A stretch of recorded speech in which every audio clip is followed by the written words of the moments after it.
Prior to the Black Years, millions of robotic units existed in the service of man. These units ranged from simple household servos to extremely sophisticated and complex military and scientific installations.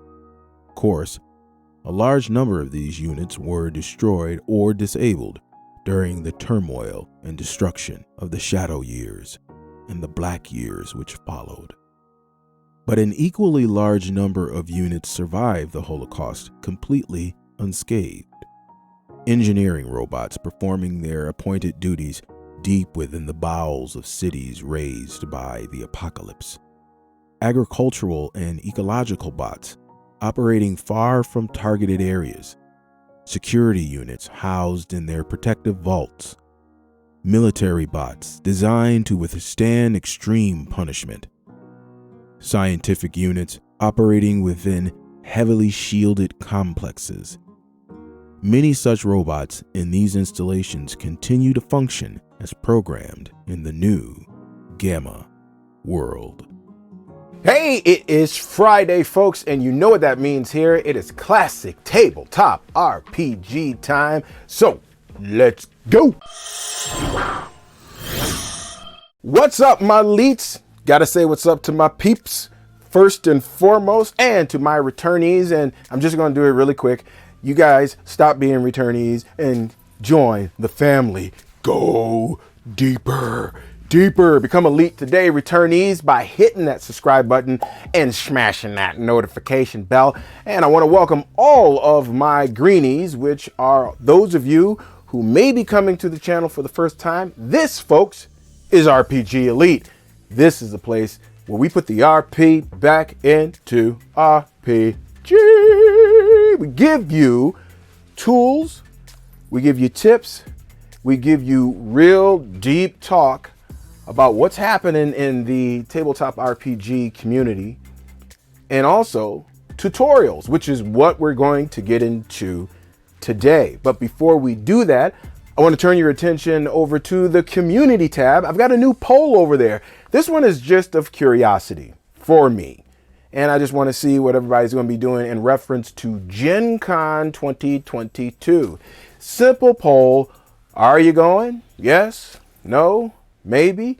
You want to say a little bit more? You can go ahead and hit a comment down at the bottom as well, right after you vote. Right now, it is, I'm surprised at the overwhelming response of people not going. I was really surprised at the people who didn't like Gen Con. I didn't know it was going to be, I mean, it's 27, 28% right now, somewhere in there. I didn't know it was going to be that high. But, you know, as time changes and things change, I can understand why that would be the case. So, not sure where the community tab is? Just go down in the description below, and there's a link, and you can just click on that link and vote until your heart's content.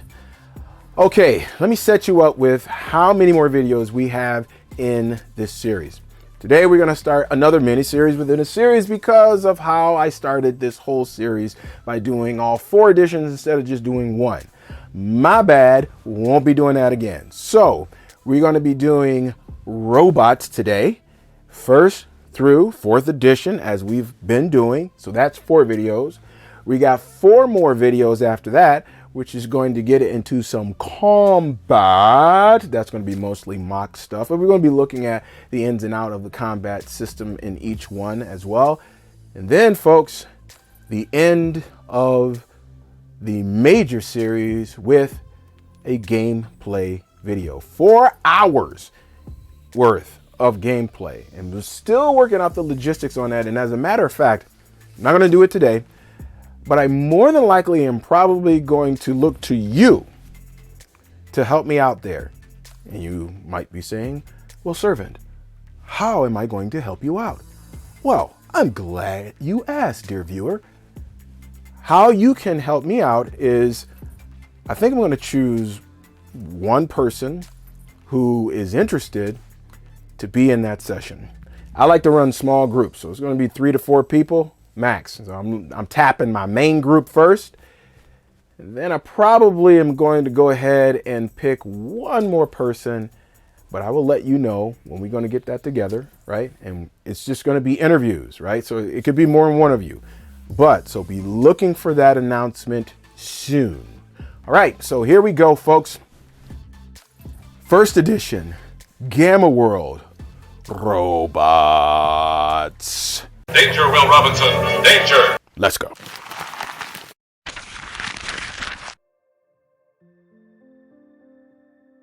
Normally, the PCs will be unable to specifically identify a certain kind of robot unless they've had some previous experience with that robot and know what it is capable of. The PC should automatically assume that all robots they encounter will be dangerous to some degree, especially those who are mobile. Experience is awarded for either mastering, which is learning how to control the robot, or defeating them in combat.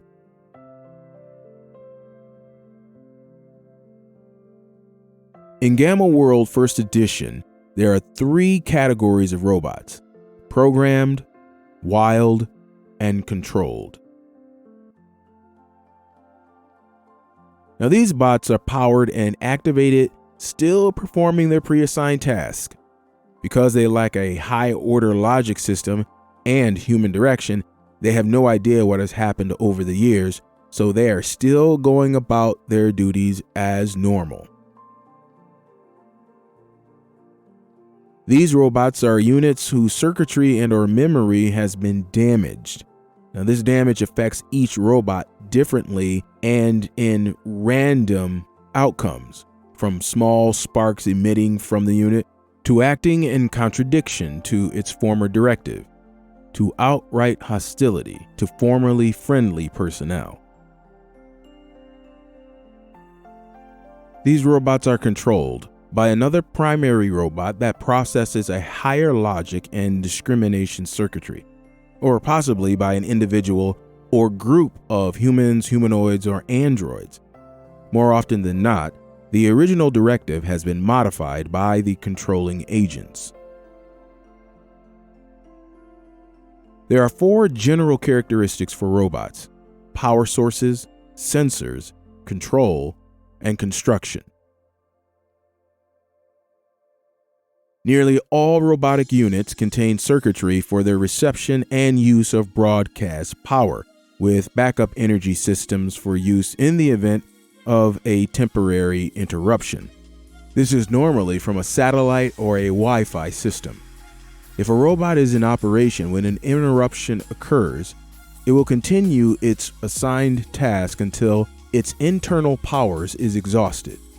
If it's not in operation when an interruption occurs, it will remain charged until it is activated. Some units have high capacity onboard energy systems that operate outside of broadcast power, and that's a long way of just saying that they have a battery. These units normally require some recharging or replacement of their power sources. Robot sensors will operate at different levels of efficiency that approximate the senses of human beings. Some robots will only have 1 or 2 sensors, while others may have more. How a unit is controlled is determined by its design. This can be vocally or through some electronic means, like wirelessly, again, broadcast, satellite. The key to control is who has authorized access. Now, some robots can be controlled by just about anyone, while others require certain security measures to be passed before someone gains control of the robot. This is why in the list that's in First Edition Gamma World of things for design, you have security IDs. Those things which don't fall into the former 3 categories of power sources, sensors, or control fall into this category of construction. So this is going to include things like the chassis or the frame or wiring that the robotic unit is made of. There are many common robotic units that are listed in Gamma World First Edition. However, there is a general system of robot design if the GM wants to make something from the ground up. And so let's get into that and design our own robot. Okay, so we're not in Foundry for this week. This week we're going to just be in the PDF version of my Gamma World First Edition. So I'm just going to go in a little bit so you guys see a little something and go down like this because we're going to design our own robot. And we're just going pure as normal, just going straight from the rule book. Now, the kind of robot that I want to design that's in my head is going to be a hawk. And as you can see here is a hawk. I'm digging this right here. This is by JR73 over at DeviantArt. Go over there, check out his work. You can see the watermark here. So just go ahead and go check him out. We're making it like this so we can just kind of have a visual up here as we're doing this. So I'm going to make this robotic hawk. Okay. So, and maybe they made PCs, come across it, find it, whatever. Good to go. So we're going to say that this hawk, let's go to the power sources first because we're going to go through those 4 things that they're made out of. So the power source, and it only has 2, and obviously I'm going to pick broadcast power. It is a hawk, by the way, but I'm also going to pick its auxiliary power to be solar energy. Makes total sense. The hawk flies in the air. Solar power, good to go. All right, for the next one is going to be its sensors. Now I'm going to give it just some standard audio, but it's in terms of its visuals, because hawks have the best sight in the animal kingdom, we're going to give it some microscopic and telescopic vision, because not only can they see further than us, their acuity is 8 times better, right? So we're gonna kind of mimic that with some microscopic vision. Sounds like a plan. Good enough. Let's go to the next part, which is control. And I'm gonna give it vocal control. So someone with stage 3 ID, though, at least will be able to control the hawk. If they don't have that stage 3 ID, then the hawk just kind of operates on its own, or maybe it doesn't operate at all. Who knows? I haven't decided yet. But that's the kind of control. So the PCs or whoever is going to have stage 3 ID in order to get control of my hawk here. And then we're going down here to the construction. Now, it's the physical design. Obviously, we're looking at it right now. It is a hawk. It's going to have some claws. It's going to have a beak. But it's going to have some armament as well. And it's going to have what I'm going to give it some pulse lasers that comes from its eyes. Okay, we're going to give it that. Now, armament down here also includes armor class, and that also includes the hit dice.